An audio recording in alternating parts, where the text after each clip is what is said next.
In this video, I'm going to show you how to program buttons to your B700 LED light.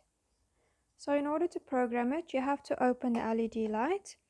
So all you do is you press down on the sides, just lightly press it down, and the cover will pop off.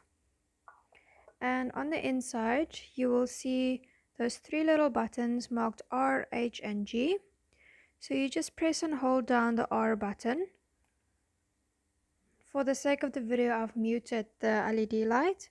There is a video available to show you how to mute and unmute it. I will just add that video's link in the description so that you can also look at that.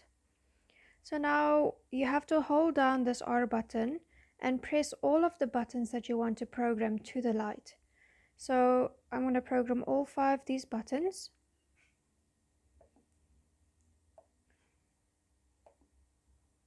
I'll just press them one by one.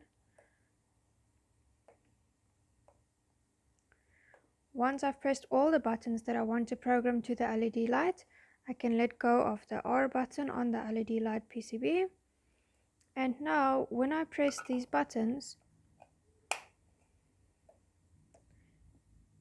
they will be working on the LED light. So as you can see, you don't have to have a cancel button for each call button on the LED light. You can have, for instance, 90 call buttons and 1 cancel button, because as long as there's 1 cancel button available to cancel, it's all you need. So I can press this call button and that cancel button, it'll work, or this call button with this cancel button. Doesn't matter which call button I press, it will cancel with either one of the cancel buttons that you have programmed. Thank you very much for watching.